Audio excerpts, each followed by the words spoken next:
मैं सोनू कुमार आप लोगों के लिए फिर से क्लास 9 का चैप्टर 8 जो मोशन पढ़ना है साइंस में, उसको लेकर उसका पार्ट 1 बना हो गया था। उसमें आपको पढ़ाए थे कि डिस्टेंस के बारे में बताए थे, डिस्प्लेसमेंट के बारे में बताए थे, मोशन के बारे में बताए थे, वेलोसिटी के बारे में बताए थे, स्पीड के बारे में, ये सब हो गया था, ठीक है ना। उसमें एक एग्जांपल था रेस्ट एंड मोशन। तो रेस्ट एंड मोशन उसका थोड़ा सा एग्जांपल एक और क्लियर कर देते हैं कि अगर सपोज ये हमारा सन है, सपोज ये हमारा सन है और ये हमारा क्या है, अर्थ है। अर्थ इस पे ए और बी कोई पर्सन है, ठीक है ना। तो ए और बी दोनों आमने सामने, ए और बी कोई पर्सन है, तो ए बी को देख रहा है तो रेस्ट में है, और बी ए को देख रहा है रेस्ट में, तो यहाँ पे रेस्ट में है। बट सन के रेस्पेक्ट में ए एंड बी क्या है, मोशन में। तो कोई भी चीज़ यानी कि एब्सोल्यूट रेस्ट में नहीं हो सकता या फिर एब्सोल्यूट मोशन में नहीं हो सकता है, वो किसी फ्रेम ऑफ रेफरेंस के अकॉर्डिंग या फिर किसी सराउंडिंग के अकॉर्डिंग वो मोशन में है या फिर रेस्ट में हम कर सकते हैं। बट एब्सोल्यूट रेस्ट में करना ये क्या होता है, गलत होता है, क्योंकि एब्सोल्यूट रेस्ट में करेंगे तो ये इसके रेस्ट में है। बट ये देखेंगे सन के रेस्ट में, क्योंकि सन के रेस्ट में, क्योंकि अर्थ क्या करता है, सन के राउंड राउंड मूव करते रहता है। तो मूव करता है, तो जब अर्थ ही मूव करता है, अर्थ पे प्रेजेंट ईच एंड एवरीथिंग क्या है, मोशन में है। तो मोशन यानी कि ए एंड बी पर्सन भी है, तो क्या है, मोशन में है। बट हम देख रहे हैं कि ए हमारे सामने क्या है, रेस्ट में। तो इस तरह से क्या करना, एब्सोल्यूट रेस्ट यानी कि पूरा कहना कि वो रेस्ट में या फिर मोशन में, ये गलत है। यानी कि एब्सोल्यूट रेस्ट नहीं होता है, वो रिलेटिवली मोशन में होता है, ठीक है ना। यानी कि motion and rest are relative होते हैं, ठीक है ना, एक दूसरे के रिलेटिव्स होते हैं, ठीक है। तो किसी सराउंडिंग के रेस्पेक्ट में या किसी फ्रेम ऑफ रेफरेंस के रिस्पेक्ट में हम कह सकते हैं किसी पर्सन को या फिर किसी ऑब्जेक्ट को कि वो मोशन में या फिर वो रेस्ट में है, ठीक है। अब उसके बाद उसमें बच गया था कि बताया था कि उसमें एस्केलेशन बच गया है, तो उसी में जो बच गया है मोशन में, उसी को लेकर फिर से यानी कि उसका पार्ट 2, यानी कि यहाँ पे पार्ट 2 है, यानी कि ये मोशन चैप्टर है, ठीक है ना।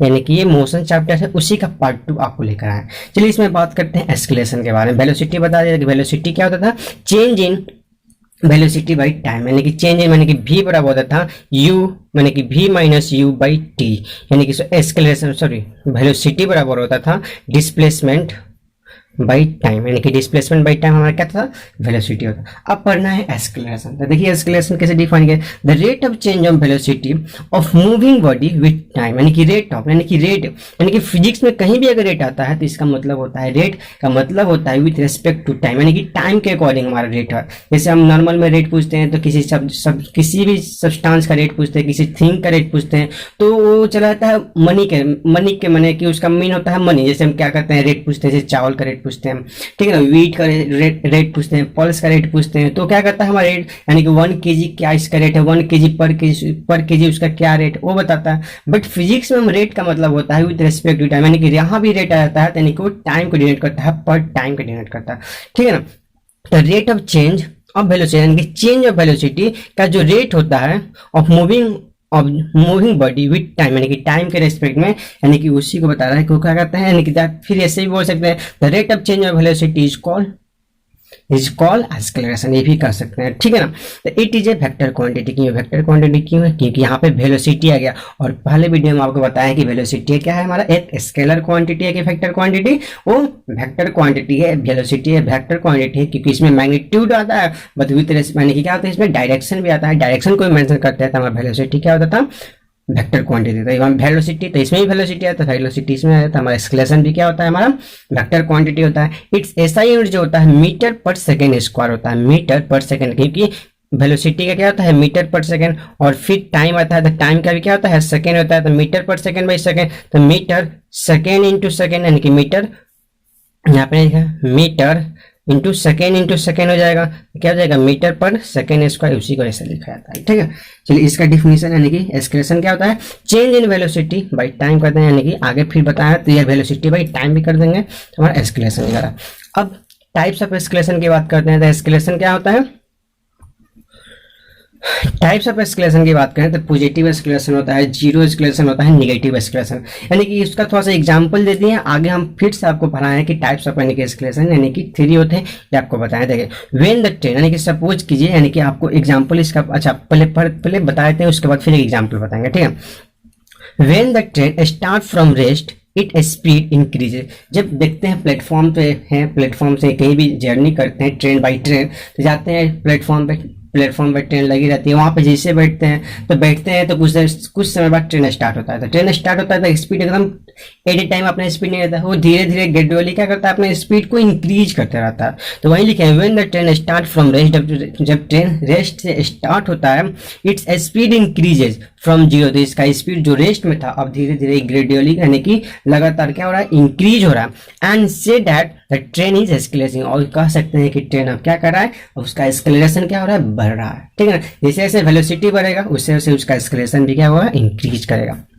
असल में अब जीरो एस्केलेशन का आफ्टर सम टाइम यानी कि कुछ समय बाद यानी कि स्पीड ये नहीं कि इंक्रीज करते करते करते करते इंक्रीज करते रहेगा, ऐसा तो नहीं है। कुछ समय बाद तक सम टाइम तक इंक्रीज करेगा, उसके बाद वो स्पीड उसका क्या होता है, कांस्टेंट हो जाता है। ठीक है ना, यानी कि some time the speed becomes uniform, या यूनिफॉर्म का या फिर कांस्टेंट, यानी कि वो इतना ही स्पीड से वो मूव कर रहा था। यूनिफॉर्म स्पीड होता है, यूनिफॉर्म स्पीड यानी कि यूनिफॉर्म बताया था कि यानी कि equal distance in equal interval of time में जो कवर करता है उसी को बोलते हैं यूनिफॉर्म। ठीक है ना, we said that it's moving with uniform speed, वो यूनिफॉर्म स्पीड या यूनिफॉर्म वेलोसिटी से क्या करता है, मूव करने लगता है। that means the train is not escalating, इसका मतलब उसका एस्केलेशन नहीं हो रहा है, क्योंकि एस्केलेशन जो होता है ये जो होता है वेलोसिटी बाई टाइम, और यही हमारा कांस्टेंट हो रहा है। कांस्टेंट का मतलब जीरो बाई टी आ गया, तो एस्केलेशन कितना होता है, जीरो हो जाता है। ठीक है, तो जीरो एस्केलेशन समझ गया। उसके बाद नेक्स्ट बात करते हैं निगेटिव एस्केलेशन। निगेटिव एस्केलेशन यानी कि अब जैसे नेक्स्ट हमारा स्टॉपेज आता है, तो नेक्स्ट स्टॉपेज यानी कि नेक्स्ट हमारा स्टेशन आता है, तो ट्रेन क्या करता है, धीरे धीरे ग्रेजुअली क्या करता है, अपने स्पीड को कम करने लगता है। तो but the train is nearly station, जब नियर स्टेशन के पास पहुंचने वाला होता है इट स्लो डाउन, तो ट्रेन क्या होता है, स्लो हो जाता है। एंड वी से दैट हम कह सकते हैं the speed decreases, which means जिसका मतलब है train is escalating in negative direction, यानी कि यहाँ उसका जो डायरेक्शन होता है वो निगेटिव हो जाता है, यानी कि एस्केलेटिंग निगेटिव होता है। और यही निगेटिव एस्केलेशन को रिटार्डेशन कहते हैं असल में, यानी कि निगेटिव एस्केलेशन को ही हम क्या कहते हैं, रिटार्डेशन कहते हैं। देखिए यहाँ पे एक बाई ग्राफ के हेल्प से हम क्या करें, इसको समझाने की कोशिश करें। ठीक है ना, यानी कि यहाँ पे देखिए ग्राफ के हेल्प से कैसे समझा रहे हैं। देखिए एक ग्राफ है, ठीक है, यानी कि ये एक ले लेते हैं कोई हमारा ये टाइम ले लेते हैं। ठीक है, और ये हमारा ले लेते हैं कोई डिस्टेंस, ये डिस्टेंस ले लेते हैं। तो ग्राफ में यानी कि टाइम ये स्पीड ऐसे गया, स्लोप ऐसे गया। जब स्लोप ऐसे जाएगा तो हमारा क्या हो रहा है, टाइम के स्पीड हमारा क्या है, इसका स्लोप होता है डिस्टेंस टाइम का जो हमारा स्लोप होता है वो हमारा वेलोसिटी को बताता है। डिस्प्लेसमेंट टाइम का होगा वो वेलोसिटी, डिस्टेंस और टाइम का जो होता है हमारा स्पीड को बताता है, और डिस्प्लेसमेंट टाइम का जो स्लोप होता है हमारा हमें क्या बताता है, वेलोसिटी के बारे में बताता है। ठीक है, ये ऐसे गया, फिर ये ऐसे हो गया, तो ये ऐसे जो जा रहा है वो क्या कर रहा है, इसका वेलोसिटी इसका स्पीड क्या कर रहा है, इंक्रीज कर रहा है, ये इंक्रीज कर रहा है। और ऐसे चला गया तो ये क्या हो गया, ये कांस्टेंट हो गया, यानी कि यहाँ पे वेलोसिटी क्या हो गया, यूनिफॉर्म वेलोसिटी हो गया। बट यहाँ पे एस्केलेशन क्या हो जाएगा, एस्केलेशन यहाँ पे जीरो, यानी कि यहाँ पे एस्केलेशन जीरो हो गया, यहाँ पे एस्केलेशन पॉजिटिव हो गया, और यहाँ पे फिर ऐसे आ जाता है, यानी कि फिर से प्लेटफॉर्म पे आ जाता है, तो यहाँ पे एस्केलेशन क्या हो जाता है, निगेटिव हो जाता है। बट यहाँ पे स्पीड इंक्रीज कर रहा है, यहाँ पे स्पीड यूनिफॉर्म है, और यहाँ पे स्पीड क्या हो रहा है, उसका स्लो हो रहा है, यानी कि क्या हो रहा है, धीरे धीरे वो डिक्रीज कर रहा है स्पीड यहाँ पे। तो स्पीड यहाँ पे इंक्रीज किया, यहाँ पे स्पीड यूनिफॉर्म है, यहाँ पे स्पीड डिक्रीज कर रहा है, तो यहाँ पे एस्केलेशन पॉजिटिव है, यहाँ पे एस्केलेशन जीरो, यहाँ पे एस्केलेशन क्या हो जाएगा, इसका निगेटिव हो जाएगा। ठीक है, चलिए नेक्स्ट फिर उसका एग्जांपल लेते हैं।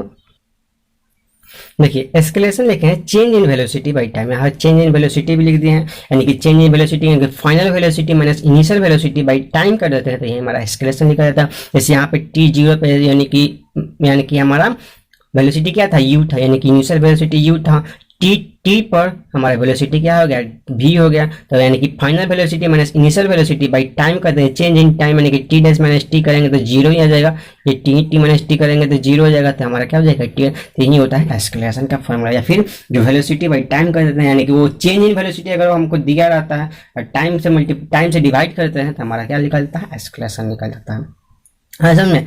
अब देखिए example of types of escalation, क्या क्या एग्जांपल है, यहाँ पे एग्जांपल समझा दिए, एक और दो एग्जांपल देखते हैं, समझने की कोशिश करते हैं। ठीक है, देखिए यहाँ पे positive escalation, if the velocity of an object increases then the object is said to be moving with positive escalation, यानी कि किसी भी ऑब्जेक्ट का अगर वेलोसिटी इंक्रीज कर रहा है तो इसका मतलब होता है कि उसका एस्केलेशन भी क्या हो रहा है, इंक्रीज कर रहा है, उसका एस्केलेशन क्या होता है, पॉजिटिव एस्केलेशन होता है। ठीक है ना, क्योंकि यहाँ पे देखिए वेलोसिटी का मतलब, एस्केलेशन का मतलब होता है वेलोसिटी बाई टाइम, यानी कि वेलोसिटी अगर इंक्रीज करेगा, ये इंक्रीज करेगा तो इसका, ये इंक्रीज कर रहा है तो इसका एस्केलेशन भी क्या हो जाएगा, इंक्रीज करते जाएगा, इंक्रीज करते जाएगा। यानी कि v माइनस यू, यानी कि अगर ये v का वैल्यू यहाँ पे ले लेते हैं 25 और -5/t कर देते हैं तो कितना हो जाएगा 20 यहाँ पे क्या करते हैं 5 करते हैं, ये भी 5 हो जाए तो 20/5 यानी कि क्या हो जाएगा 4 मीटर पर सेकेंड स्क्वायर, यानी कि इसका एस्केलेशन कितना हो जाएगा 4। यानी कि यहाँ पे हमको पॉजिटिव वैल्यू आ रहा है कि नहीं आ रहा है, यानी कि 25 - 5 करेंगे तो 20 आएगा, 20/5 सेकेंड है तो 5 से डिवाइड करेंगे तो 5 हो जाएगा 20, यानी कि 4 मीटर पर सेकेंड आ रहा है यहाँ की। इसका मतलब हमारा क्या हो रहा है, पॉजिटिव एस्केलेशन दे रहा है। ठीक है, चलिए इसका एग्जाम्पल यहाँ पे है, देखिए a ball rolling down in an incline plane, कोई एक इंक्लाइन प्लेन यहाँ पे दिया हुआ है, ये इंक्लाइन प्लेन थीटा डिग्री पे है, ठीक है ना। तो ये इंक्लाइन प्लेन है, तो यहाँ पे बॉल यहाँ पे था, पहले बॉल यहाँ पे था, उसको यहाँ से छोड़ दिए थे, बॉल धीरे धीरे धीरे धीरे धीरे क्या हो रहा है, हमारा बॉल यहाँ से क्या कर रहा है, मूव कर रहा है धीरे धीरे धीरे, यहाँ हो गया फिर यहाँ आ गया। तो इसका स्पीड, पहले यहाँ पे स्पीड यू था, अब इसी स्पीड से यहाँ पे थोड़ा जाएगा, क्योंकि इसका ग्रेविटेशनल जो फोर्स होता है इसको क्या कर रहा है, टुवर्ड द सेंटर क्या करता है, खींचने की कोशिश कर रहा है, move toward the centre, attract करेगा। तो ये धीरे धीरे इसका बॉल का स्पीड क्या करेगा, इंक्रीज करता जाएगा, और इसका स्पीड यहाँ पे क्या होगा, काफी यहाँ पे इसका स्पीड जो होगा मैक्सिमम होगा, और यहाँ पे स्पीड इसका क्या हो जाएगा, मिनिमम होता है। स्पीड इसका बढ़ रहा है, स्पीड बढ़ रहा है तो क्या हो जाएगा, ये पॉजिटिव एस्केलेशन का एग्जाम्पल हो गया। हाँ समझ में। चलिए नेक्स्ट हम बात करते हैं निगेटिव एक्सक्लेशन के बारे में। तो निगेटिव एक्सक्लेशन क्या कर रहा है, if the velocity of an object decreases, अगर वेलोसिटी डिक्रीज कर रहा है then the object is said to be moving with negative acceleration. तो किससे मूव से कैसे मूव कर रहा है, निगेटिव एक्सक्लेशन से क्या करता है, वो मूव करता है। और कोई भी ऑब्जेक्ट को यहाँ से ऊपर से यानी कि किसी हाइट से अगर थ्रो करते हैं डाउन साइड में, यानी कि नीचे की ओर थ्रो करते हैं, तो यहाँ पे एक्सक्लेशन जो होता है वो क्या लेते हैं, हम पॉजिटिव एक्सक्लेशन लेते हैं। यानी कि टुवर्ड्स द सेंटर अगर कोई भी बॉल को थ्रो करते हैं तो क्या करता है, उसको अर्थ अपनी ओर अट्रैक्ट करेगा, ठीक है ना। तो टुवर्ड द सेंटर जब बॉल को क्या करते हैं, टुवर्ड द यानी कि अर्थ का जो सेंटर, टुवर्ड द सेंटर जब बॉल को थ्रो करते हैं तो एस्केलेशन क्या होता है, पॉजिटिव होता है समझ में। देखिए निगेटिव का, if the velocity of an object decrease, अगर वेलोसिटी क्या कर रहा है, डिक्रीज कर रहा है, then the object is said to be moving with negative acceleration. तो ऑब्जेक्ट जो है कैसे मूव कर रहा है, निगेटिव एक्सक्लेरेशन से क्या करता है, वो मूव करता है। और समझ में, यानी कि देखिए, यानी कि negative acceleration also known as retardation and deceleration, यानी इसका दो नाम होता है। यानी कि निगेटिव एक्सक्लेरेशन को कहीं निगेटिव एक्सक्लेरेशन नहीं होता, वहां पर रिटार्डेशन आ जाता है या फिर डी एक्सक्लेरेशन आ जाता है, या निगेटिव या फिर डी एक्सक्लेरेशन आ जाता है समझ में। निगेटिव एक्सक्लेशन को हम रिटार्डेशन, वहां पे वर्ड आता है रिटार्डेशन। रिटार्डेशन का मतलब होता है, यानी कि यहाँ पे एक्सक्लेशन जो होगा वो क्या लेंगे, निगेटिव एक्सक्लेशन, यानी कि साइन अगर निगेटिव आता है तो उसका मतलब होता है रिटार्डेशन या फिर डी एक्सक्लेरेशन, ठीक है। इसका एग्जांपल है, देखिए यहाँ पे वो इंक्लाइन प्लेन लेनी है, इंक्लाइन प्लेन ऐसे है और बॉल इसके अगेंस्ट मूव कर रहा है, इसके अगेंस्ट में मूव कर रहा है, तो हमारा जो अर्थ होगा वो उसका ग्रेविटेशनल फोर्स डाउनवर्ड लगेगा, और बॉल ऊपर की ओर मूव कर रहा है तो हमारा क्या होता है, यानी कि हम इसके कंपेयर में देखें तो क्या हो रहा है, ball against the gravity work कर रहा है, बॉल जो है अगेंस्ट द ग्रेविटी वर्क कर रहा है, तो हमारा क्या हो जाएगा, रिटार्डेशन, हमारा यहाँ पे एक्सक्लेरेशन का वैल्यू क्या हो जाएगा, नेगेटिव, यानी कि फोर्स डाउनवर्ड लग रहा है, फोर्स हमारा डाउनवर्ड लग रहा है, बट मोशन उसके क्या होता है, उसके जस्ट अपोजिट है, फोर्स डाउनवर्ड, फोर्स हमारा डाउनवर्ड लग रहा है, और मोशन इसके क्या हो रहा है, अपवर्ड मोशन हो रहा है, तो क्या होगा, जस्ट अपोजिट होता है, फोर्स के अपोजिट अगर मोशन होता है तो वहाँ पे एक्सक्लेरेशन का वैल्यू नेगेटिव रहते हैं, और उसी को कहते हैं रिटार्डेशन। जैसे क्या कहता है, कोई ट्रेन मूव करता है, तो वहाँ पे ट्रेन मूव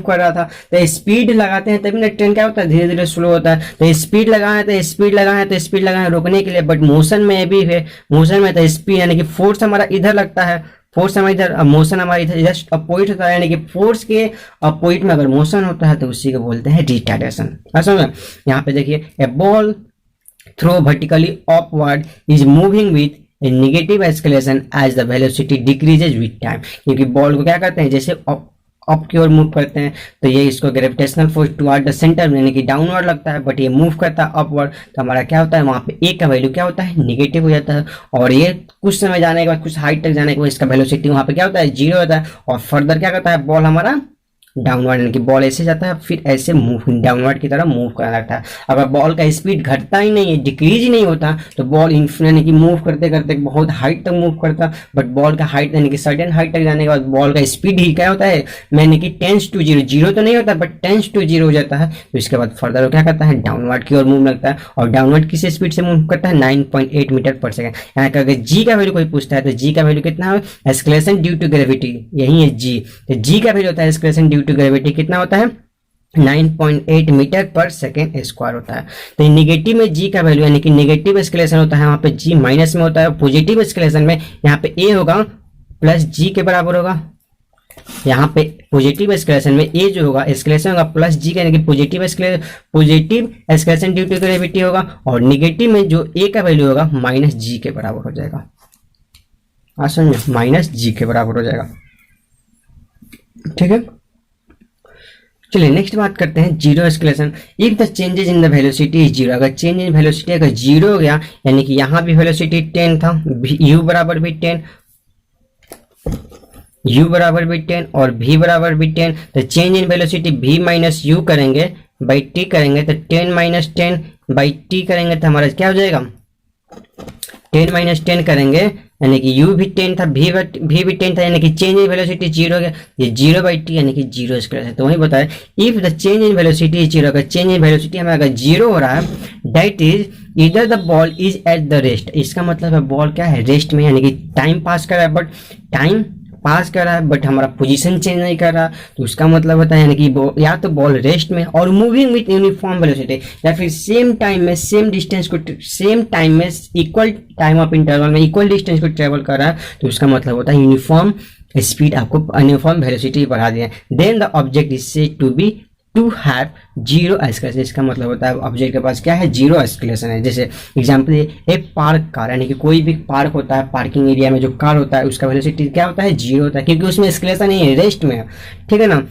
एक train moving with constant speed of 90 kilometre, जैसे यहाँ पे एक ग्राफ नहीं बताया था इस टाइप का, तो ये जो है इसका एक्सेलरेशन यहाँ पे पॉजिटिव होता था और यहाँ पे एक्सेलरेशन क्या होता था, जीरो था, क्योंकि ये कांस्टेंट वेलोसिटी से मूव कर रहा है यहाँ पे 90 किलोमीटर पर स्पीड से, यहाँ भी 90, यहाँ भी 90 और यहाँ भी 90 और यहाँ भी 90, यानी कि 90 किलोमीटर पर आवर की स्पीड से मूव आता है। यहाँ पे कांस्टेंट यानी कि क्या हो रहा है, यूनिफॉर्म वेलोसिटी से मूव कर रहा है। यूनिफॉर्म वेलोसिटी जब मूव करेगा तो एक्सेलरेशन क्या हो जाएगा, इसका जीरो रहेगा। और यहाँ पे रिटार्डेशन होता है, क्योंकि यहाँ पे स्पीड अगर 90 है तो यहाँ पे 80 हो जाएगा, यहाँ पे 70 हो जाएगा, यहाँ पे 50 हो जाएगा। इस तरह से स्पीड है इसका ग्रेजुअली क्या करेगा, डिक्रीज करेगा, और जैसे नेक्स्ट स्टेशन आएगा तो वहां पे स्पीड उसका क्या हो जाएगा, जीरो हो जाएगा, यानी कि जीरो हो जाएगा तो वो रेस्ट में हो जाएगा। ठीक है, अब बात करते हैं यूनिफॉर्म एक्सेलरेशन के बारे में। यूनिफॉर्म एक्सेलरेशन यानी कि if the change in velocity in equal interval of time is always the same, if the change in velocity in equal interval of time is always the same, then the object is said to be moving with uniform acceleration। इसका मतलब यानी कि change in velocity यानी कि क्या होता है, यानी कि चेंज इन वेलोसिटी अगर change in velocity equal interval of time में सेम, यानी कि यहाँ भी चेंज इन वेलोसिटी, यहाँ भी चेंज इन वेलोसिटी 5 है, यहाँ भी 5 है और यहाँ भी 5 है, यानी कि ये 2 सेकंड तो 5 चेंज इन वेलोसिटी की बात कर रहे हैं। चेंज इन वेलोसिटी 5 आ रहा है और टाइम भी हमारा 2 सेकंड लग रहा था। इसका मतलब क्या होता है, हमारा जो बॉडी है यूनिफॉर्म एक्सेलरेशन से मूव कर रहा है। ठीक है, जैसे ball falling from A height toward the surface of the earth, कोई बॉल है यहाँ से, ये बॉल इससे मूव करते हैं 9.8 मीटर पर सेकंड के स्पीड से क्या कर रहा है, यानी इस एक्सेलरेशन क्या करता है, वो मूव करता है टुवर्ड द सेंटर, क्योंकि एक्सेलरेशन ड्यू टू ग्रेविटी के स्पीड से क्या करता है, वो मूव करता है। ठीक है, नेक्स्ट नॉन यूनिफॉर्म एक्सेलरेशन और वेरिएबल एक्सेलरेशन इसको बोलते हैं। ठीक है, नॉन यूनिफॉर्म एक्सेलरेशन और वेरिएबल एक्सेलरेशन क्या है, if the change in velocity in equal interval of time is not same, यानी कि चेंज इन वेलोसिटी अगर इक्वल नहीं है, इक्वल इंटरवल ऑफ टाइम या फिर वाइस वर्सा या फिर इसके जस्ट अपोजिट होता है, then the object is said to be moving with variable या और नॉन यूनिफॉर्म एक्सेलरेशन। असल में यानी कि यहाँ तक एक्सेलरेशन था, एक्सेलरेशन को बहुत डिटेल में पढ़ा है, यानी कि वेलोसिटी पढ़ लिए, एक्सेलरेशन पढ़ लिए, स्पीड पढ़ लिए। यहाँ तक कोई डाउट होगा तो आप मुझे कमेंट बॉक्स में क्या कर सकते हैं, पूछ सकते हैं। ठीक है ना। अब आता है इक्वेशन ऑफ मोशन। तो इक्वेशन ऑफ मोशन मेनली कितने होते हैं, इक्वेशन ऑफ मोशन 3 होते हैं। कौन कौन से होते हैं, यानी कि v बराबर u प्लस ए टी होता है, s बराबर u t plus 1/2 A T square. ठीक है, और v square equal to u square plus 2a s होता है। ठीक है, एस भी बराबर U plus A T, S बराबर U T plus 1/2 A T square, और वी स्क्वायर बराबर यू स्क्वायर प्लस 2 एच। यहाँ पे वी यू की जो होता है इनिशियल वेलोसिटी होता है, वी जो होता है फाइनल वेलोसिटी होता है, टी हमारा टाइम को रिप्रेजेंट करता है, एस हमारा डिस्टेंस को रिप्रेजेंट करता है और ए हमारा एक्सेलरेशन को रिप्रेजेंट करता है। जब बॉल अपवर्ड की ओर मूव करता है तो हमारा ए होता है माइनस जी के बराबर होता है, यानी कि अगेंस्ट द ग्रेविटी वर्क कर रहा है, और बॉल डाउनवर्ड मूव करता है तो ए जो होगा प्लस जी के बराबर लेंगे, यानी कि ए का जो वैल्यू होगा प्लस जी का माइनस, और जी का जो मैग्नीट्यूड होता है, जो जी का मैग्नीट्यूड होता है वो 9.8 मीटर पर सेकेंड स्क्वायर, यानी कि जी का मैग्नीट्यूड यही होता है। इसका डायरेक्शन की बात करें तो या तो टुवर्ड्स द या फिर यानी कि डाउनवर्ड होगा या फिर अपवर्ड होगा, ये इसका डायरेक्शन बता रहा है, क्योंकि एक्सप्रेशन क्या होता है वेक्टर क्वांटिटी, डायरेक्शन भी बताना है, मैग्नीट्यूड भी बताना है, ठीक है। नेक्स्ट बात करें deviation of the first equation of motion, यानी कि इसका प्रूफ बता रहे हैं कि कैसे ये सब प्रूफ करते हैं, यानी कैसे इसका डेविएशन है कि क्या इसका प्रूफ है फर्स्ट इक्वेशन का, सेकेंड इक्वेशन का, थर्ड इक्वेशन ऑफ मोशन का जो होता है उसे कैसे प्रूफ करते हैं इसके बारे में, क्योंकि ये बोर्ड में कभी कभी क्वेश्चन है क्या करता है पूछ, यानी कि एग्जाम होता है उसमें क्या होता है फाइनल एग्जाम होता है वहाँ पे पूछ देता है, या फिर हाफ ईयरली एग्जाम होता है तो उसमें जरूर जिस मैंने पढ़ना होता है तो वहाँ पे क्या करता है ये पूछ देता है। तो चलिए प्रूफ हम देख लेते हैं क्या क्या इसका प्रूफ है, ठीक है ना।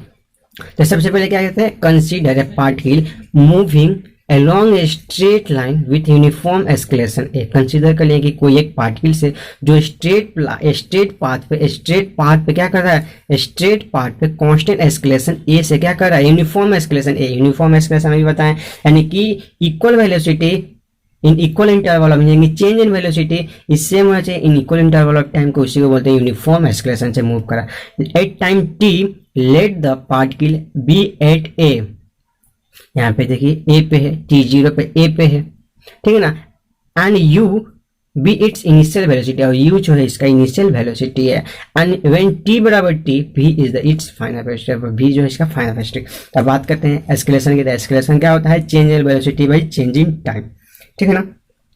तो कितना टाइम हुआ एक्सेलरेशन, यानी कि V minus U final velocity minus initial velocity, या यहाँ पे लिख सकते हैं final velocity minus initial velocity by time, यानी कि टी माइनस जीरो करेंगे तो v बराबर, यानी कि ये t इधर आकर मल्टीप्लाई करेंगे जीरो हो जाएगा तो सिर्फ t बचेगा, तो A T equal to v minus U, और यहाँ माइनस जो है इधर जाकर क्या करेगा प्लस करेगा, v equal to u plus 80 हो जाएगा। ये फर्स्ट इक्वेशन को क्या कर दिया हम प्रूफ कर दिए। अब बात करते हैं सेकेंड इक्वेशन को कैसे प्रूफ करते हैं। अब सेकेंड इक्वेशन देखिए, एवरेज जो वेलोसिटी पढ़ाए थे, एवरेज वेलोसिटी जो होता है टोटल डिस्टेंस, यानी कि डिस्टेंस की नहीं बात करें, total displacement travel by total time taken हमारा होता है, यही होता है एवरेज वेलोसिटी, यानी कि टोटल डिस्प्लेसमेंट यानी कि जो शॉर्टेस्ट डिस्टेंस होता है टोटल हमारा लेते हैं, ठीक है ना, बाई टोटल टाइम कर देते हैं, हमारा एवरेज वेलोसिटी निकलता है। तो average velocity equal to S by T हम ले लेते हैं, टोटल डिस्टेंस इन किसी डायरेक्शन में मूव किया होगा वहाँ पे डायरेक्शन दिया होगा, ठीक है ना, तो total time by total time, total distance by total time करें, ये हमारा इक्वेशन 1 हो गया। अब एवरेज वेलोसिटी की बात करते हैं, दो एवरेज, एक और एवरेज वेलोसिटी का फॉर्मूला होता है, कोई यहाँ पे हमारा जनरली है, कोई एक वेलोसिटी u से मूव कर रहा है, कोई एक वेलोसिटी v से मूव कर रहा है। अब पूछते हैं कि हमारा टोटल जो जर्नी में हमारा एवरेज वेलोसिटी क्या है, तो v प्लस यू, यानी कि जितना वेलोसिटी होता है उतना को काउंट कर देते हैं बाई 2 से मल्टीप्लाई, यानी कि 2 है तो 2 से, यानी कि एवरेज निकालते हैं ना, सम बाई नंबर करते थे ना, एवरेज निकालने के लिए क्या करते थे, सम बाई नंबर कर देते थे ना, तो एवरेज निकाल लेता था। उसी तरह से एवरेज है तो दो वेलोसिटी, यानी कि कोई जैसे एग्जांपल लेते हैं, ये रोड है, ठीक है ना, यहाँ से ए है, ये बी और ये सी, यहाँ से यहाँ जो गया u वेलोसिटी से गया, और यहाँ से यहाँ ए से बी गया u वेलोसिटी से, बी से सी गया v वेलोसिटी से, ठीक है ना। तो हम बोलेंगे कि इसका एवरेज वेलोसिटी क्या है, एवरेज वेलोसिटी क्या है, एवरेज वेलोसिटी जब हम इसको फाइंड आउट करेंगे v प्लस यू, क्योंकि यहाँ पे 2 ही है तो v प्लस यू तो 2 है तो 2 से क्या करेंगे डिवाइड कर देंगे तो हमारा एवरेज वेलोसिटी। या फिर देखते हैं कार पर लिखा होता है 40 किलोमीटर पर आवर, उसका एवरेज वेलोसिटी, बट 40 के स्पीड से मूव तो नहीं करता है, कहीं उसका स्पीड क्या होता है 50 होता है, कहीं 60 होता है, कहीं 80 भी होता है, और कहीं कहीं 10 का स्पीड से मूव करता है। तो उसका एवरेज जब निकालते हैं तो कहीं 10 प्लस यू सब जो काउंट कर लेते हैं बाई जितना उसका स्पीड होता है उतना से डिवाइड करते हैं एवरेज। तो v प्लस यू यहाँ पे 2 है तो बाई 2 से डिवाइड करें। अब यहाँ पे देखें इक्वेशन 1 इक्वेशन 2, तो एवरेज इधर भी है एवरेज वेलोसिटी, तो 1 एंड फ्रॉम इक्वेशन 1 एंड 2 से देखेंगे तो एस बराबर जो होगा एस बाई टी इक्वल होता है v प्लस यू बाई 2 आ गया। इसी को इक्वेशन में क्या कर लिए थर्ड मान लिया, ठीक है।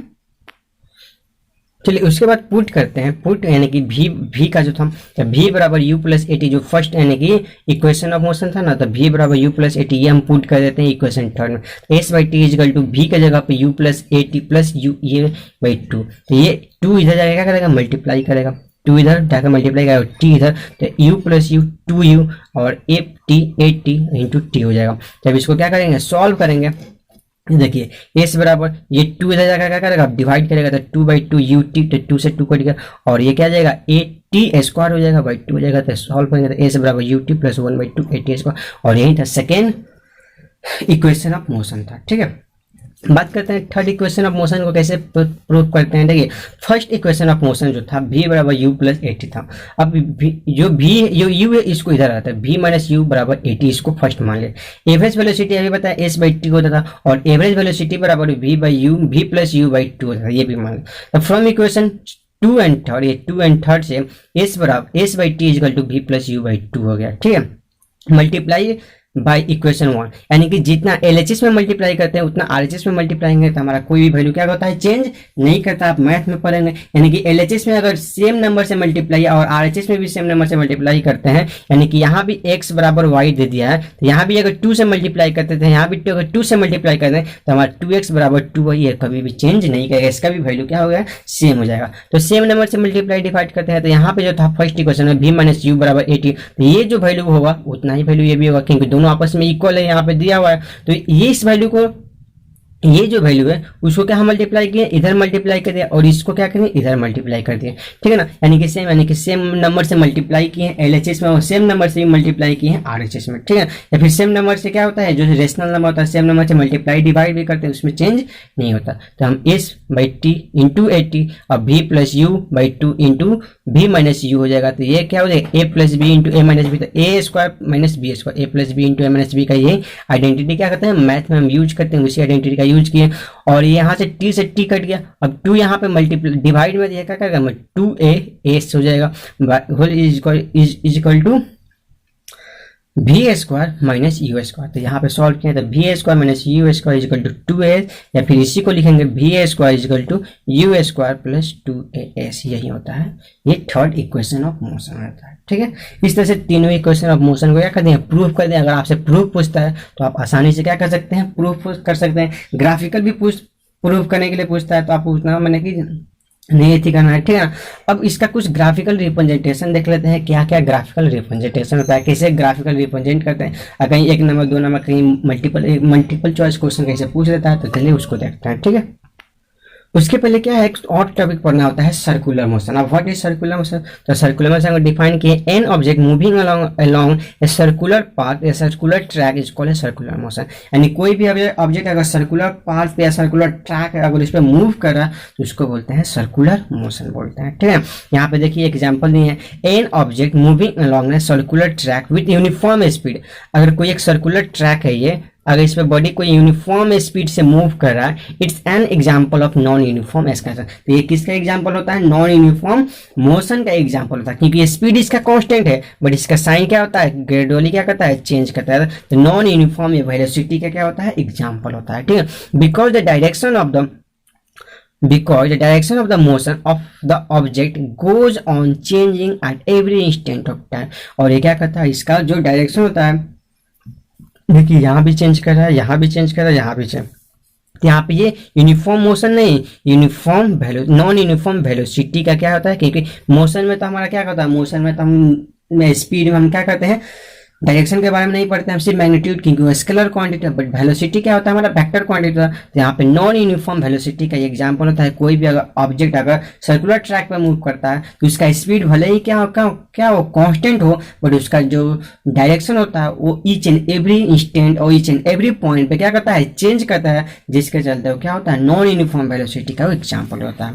ठीक है ना, देखिए वो एक कुछ यहाँ पे देखिए एग्जांपल है कि यदि उसका डिस्टेंस डिस्प्लेसमेंट क्या कैसे फाइंड आउट करेंगे। कोई एक सर्कल है, ये एक सर्कल है, पॉइंट ए है, यहीं से स्टार्ट किया और पॉइंट बी भी यहीं पे है, तो ए और बी दोनों कोइंसाइड कर गया, ए और एक ही पॉइंट पे, इनिशियल पॉइंट भी यही है और इसका फाइनल पॉइंट भी है, तो इसका डिस्टेंस निकालेंगे तो इसका डिस्टेंस यानी कि ये जो सर्कमफ्रेंस हो जाएगा यही इसका डिस्टेंस, सर्कमफ्रेंस यानी कि 2πr। और डिस्प्लेसमेंट की बात करें तो ए से बी, ए भी यही है, बी भी है, इसका इनिशियल पॉइंट भी यही है, फाइनल पॉइंट भी यही है, इसका डिस्प्लेसमेंट कितना हो जाएगा, 0 हो जाएगा। ठीक है, अब बात करते हैं इसका, ये इस टाइप से यानी कि ये नीचे भी क्या हो यानी कि वो क्लोज है, ये पूरा क्लोज है, ये सेमी सर्कल है बट ये भी क्लोज है। तो इसका डिस्टेंस की बात करें तो πr प्लस ये कितना हो जाएगा, 2r भी हो जाएगा, ये πr प्लस 2r, ये πr हो गया क्योंकि सेमी सर्कल का सरकमफ्रेंस कितना होता है, πr, ये πr प्लस ये भी तो डिस्टेंस हो गया, तो ए यहाँ भी है और बी यहीं पे है, ए भी यहीं पे और बी भी है, ए से स्टार्ट किया और बी तक आ गया यानी कि यहीं तक आ गया, तो इसका टोटल डिस्टेंस जो ट्रेवल करेगा πr प्लस 2r, यानी कि ये जो डिस्टेंस ये भी ट्रेवल करेगा ये हमारा आ गया πr प्लस 2r। और इसका डिस्प्लेसमेंट की बात करें तो क्या आ जाएगा, 0 आ जाएगा। ठीक है, अब ए यहाँ पे और बी यहाँ पे है, इसका डिस्टेंस की बात करें तो सिर्फ इतना ही ना डिस्टेंस ट्रेवल किया, तो ये भी हमारा कितना हो जाएगा, πr, बट जो डिस्प्लेसमेंट की बात करें तो शॉर्टेस्ट डिस्टेंस अगर शॉर्टेस्ट डिस्टेंस डी है यानी कि शॉर्टेस्ट डिस्टेंस डी यानी कि डायमीटर, या फिर इसको कहेंगे 2r कहेंगे।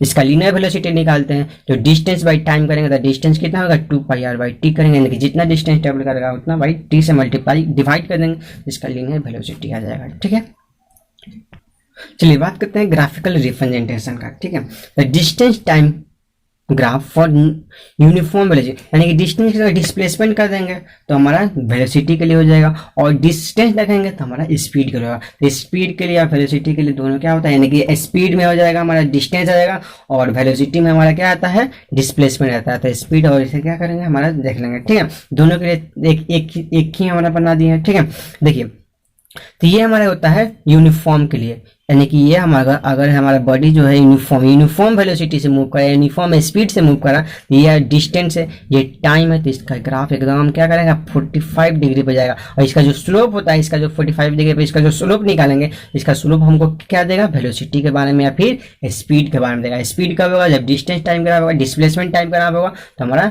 वेलोसिटी देगा। ठीक है, नेक्स्ट की बात करते हैं distance time graph for non uniform velocity. तो नॉन यूनिफॉर्म वेलोसिटी के लिए देख लेते हैं, ये डिस्टेंस टाइम है, ये क्या कर रहा है, ये ऐसे ग्राफ जा रहा है यानी कि नॉन यूनिफॉर्म है, और एक ऐसे ग्राफ जा रहा है। इसके बारे में बात करते हैं तो देखिए, when the speed the velocity of a moving object increase, जब मूविंग ऑब्जेक्ट जब क्या करेगा, स्पीड जब इंक्रीज करेगा तो ऐसे उसका ग्राफ जाएगा, जब डिक्रीज करेगा तो ऐसे ग्राफ जाएगा। ठीक है, यानी कि ये इंक्रीज वाला ये इंक्रीज करते जा रहा है और ये क्या कर रहा है, डिक्रीज करते जा रहा है। तो इसका डिक्रीजिंग का ये होता है, इंक्रीज का क्या होता है, ये होता है।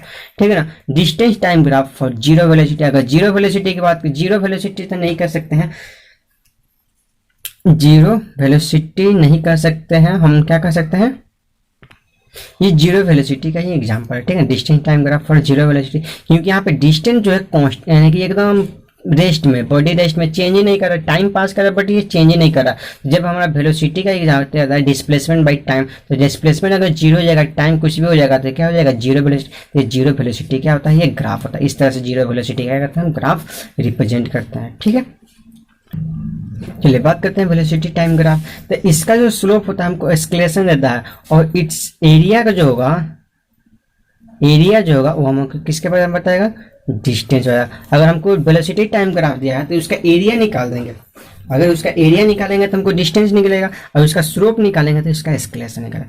वेलोसिटी टाइम ग्राफ का स्लोप निकालेंगे तो एक्सक्लेशन आएगा, इसका एरिया निकालेंगे तो हमारा क्या, चलिए इंक्रीजिंग एस्केलेशन। इंक्रीजिंग एस्केलेशन का मतलब ये यूनिफॉर्म एस्केलेशन, तो यूनिफॉर्म एस्केलेशन ये 45 इसका स्लोप आएगा, तो v/t ग्राफ का ये यूनिफॉर्म एस्केलेशन का, यानी कि यूनिफॉर्म।